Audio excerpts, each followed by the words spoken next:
Hulk Hogan, Stone Cold, John Cena. Just a few of the many iconic names who've helped shape the wrestling industry and made it what it is today. Specifically, sports entertainment we're still not really sure is generally acceptable or still a guilty pleasure. Anyway, it could have all been so different. These performers bounced back from insane incidents, injuries, and what many would consider the point of no return. I'm Adam Wilborn from What Culture, and these are 7 moments legendary WWE careers almost died. But before we begin, don't forget to subscribe to stay notified. Ding, ding, done.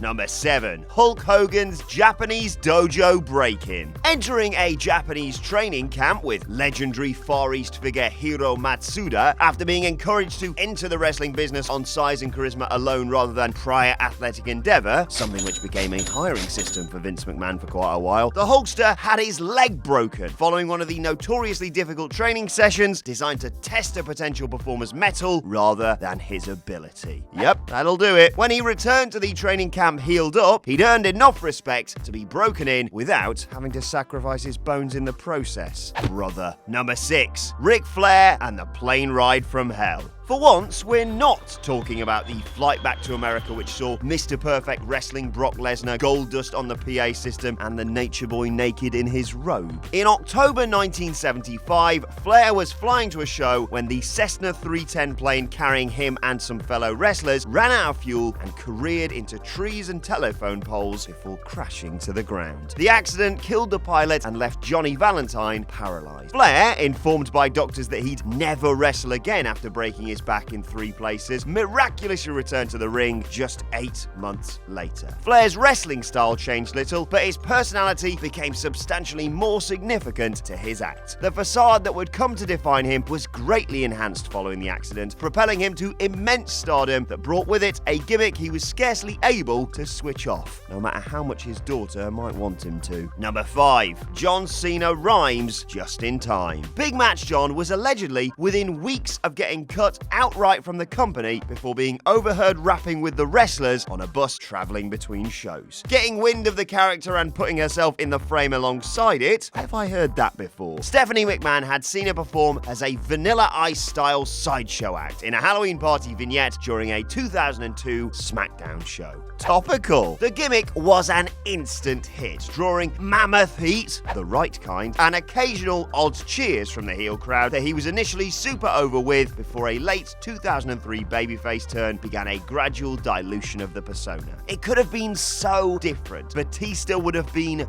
the guy, Cena would be nowhere, and God knows who Nikki Bella would have to fake a breakup with. Number 4. Becky Lynch reaches for the skies. As Rebecca Knox, the future Irish lass kicker was one of the hottest prospects on the women's independent circuit throughout much of the noughties. WWE, meanwhile, considered this to be women's wrestling and this to be an appropriate prize. Take it down, it hurts my eyes. However, with opportunities not emerging at the pace she'd hoped for, Lynch walked away from the industry entirely to retrain as an air steward for Aer Lingus. Acting and stunt work also factored in and ultimately kept her body in wrestling shape enough to facilitate a surprising return to the fold in 2011. She finally caught WWE's attention in 2013 and ended up as one of the 4 horsewomen of NXT. And Aer Lingus missed out on some straight fire too. Number 3. Kurt Angle sticks his neck out. Kurt Angle won an Olympic gold medal with a broken freaking neck. He quite likes to mention that, you know. But it wasn't just a career-threatening injury that should have stopped Kurt attaining the level of success he did in both WWE and TNA either. Angle didn't even want to turn pro, not least after witnessing Raven crucify the Sandman whilst in attendance at an ECW show as an invited guest of Taz and Paul Heyman. Yeah, it's not the best welcome to the business, it's lovely match, is it? Making an entire second life in WWE required reconfigurations both emotional and physical for Angle. But it all worked out brilliantly, which is why we tell him he sucks every Monday night. Number 2. Steve Austin sees his own tombstone. Just 18 months into a legendary WWE stint yet to reach its peak, Stone Cold Steve Austin almost lost everything before having it all. For once, you'll be glad we can't show footage footage, it's a hard watch. En route to concluding an excellent SummerSlam clash with Owen Hart, the rattlesnake's head bouncing off the canvas on the underside of the King of Hearts tombstone threatened to derail an entire company, gradually shifting all attention to his rise to the top. Directing Austin's rage towards authority figures for banning him from competing instead of the Hart Foundation, the company didn't have to dilute his fury whilst he made a temporary recovery from a knock that would eventually nobble him for nearly a full year between 1999 and 2000.